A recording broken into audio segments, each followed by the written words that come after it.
Bienvenue sur Africa 24 dans cette nouvelle édition du QG Week-end. Au sommaire de l'actualité, la course à la tête de l'Organisation internationale de la francophonie est engagée. Candidate au poste de secrétaire général de l'OIF, Louise Mushikiwabo, ministre rwandaise des Affaires étrangères, sollicite le soutien du Cameroun. Le Kenya possède l'air le plus propre du monde. Il arrive en tête des pays les moins toxiques au monde selon un classement de l'Association internationale de l'énergie et l'Organisation mondiale de la santé. Et puis découverte d'Assini en Côte d'Ivoire, lieu de villégiature privilégié.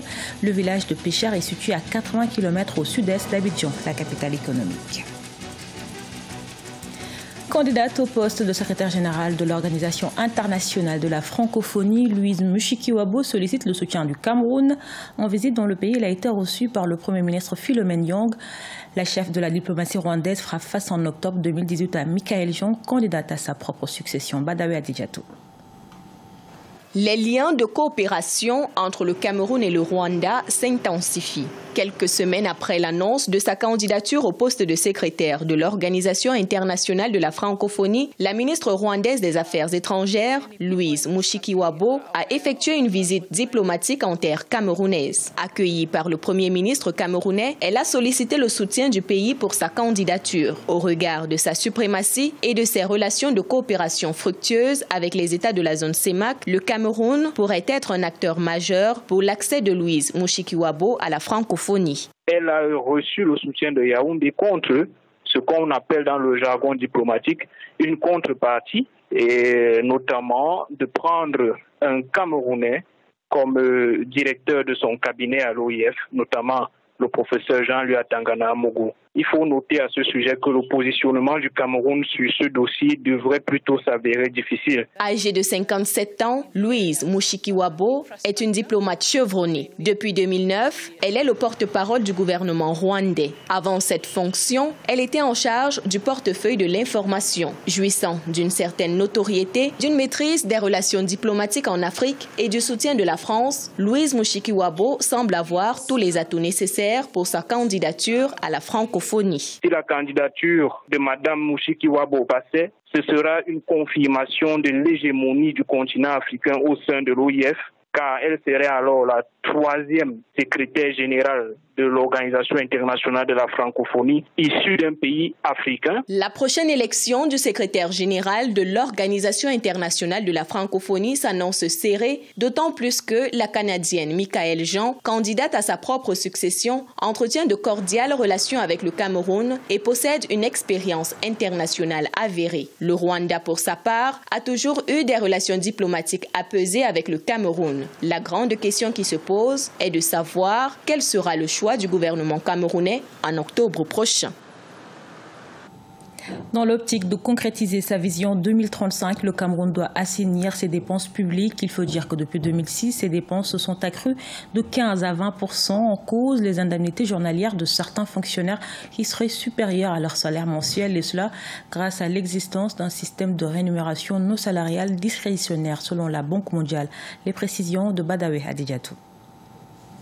Au Cameroun, les dépenses publiques se sont accrues de 15 à 20% entre 2006 et 2017. Une situation qui, selon la Banque mondiale, est due au fait que certains fonctionnaires perçoivent des indemnités journalières supérieures à leurs revenus mensuels. Récemment, la Banque mondiale a évoqué cette pratique dans la revue des dépenses publiques au Cameroun. Les fonctionnaires des catégories A2 et B2 ont la possibilité de percevoir des indemnités journalières de cession qui oscillent entre 150 000 et 550 000 francs CFA. Des avantages non consignés dans le bulletin de paie des fonctionnaires et qui encouragent l'endettement du pays selon la Banque mondiale. Un constat qui n'est pas de l'avis de l'État camerounais. Si les budgets alloués au programme ont prévu des indemnités de cession d'un quelconque montant et qu'ils ont été alloués à ces programmes, ces indemnités n'ont aucune conséquence sur le budget de l'État et en aurait si cela n'était pas prévu dans ce budget.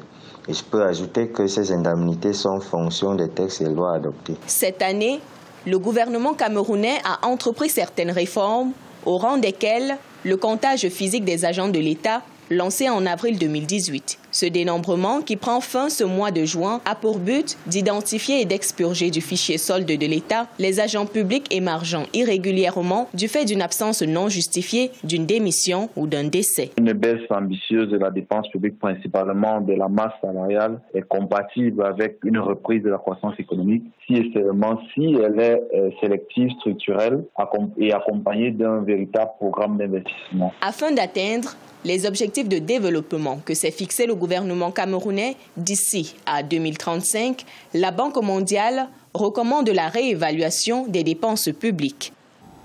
Il fait bon vivre au Kenya, le pays est le moins toxique au monde. Sa qualité de l'air est, selon l'Association internationale de l'énergie et l'Organisation mondiale de la santé, le plus propre du monde, planète où la mauvaise qualité de l'air menace la vie de 7 millions de personnes chaque année. Nelly Claude Bessa.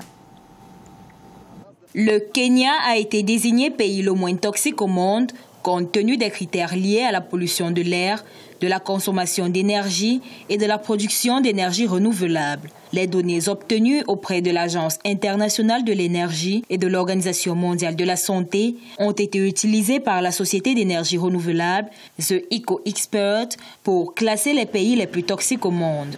Il faut absolument laisser tomber les énergies fossiles, c'est-à-dire développer les énergies renouvelables. Au niveau de la pollution industrielle, il faut également une réglementation pour également limiter la production des déchets toxiques.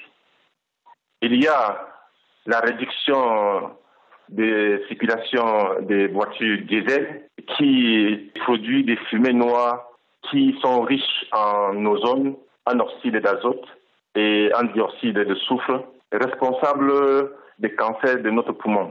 Les données publiées par l'Organisation mondiale de la santé en 2017 ont révélé que le niveau de pollution atmosphérique avait augmenté de 8% entre 2009 et 2016. Selon ces estimations, la mauvaise qualité de l'air menace la vie de 7 millions de personnes chaque année. Des chiffres qui, pour certains observateurs, sont des signes d'un grave problème de santé publique.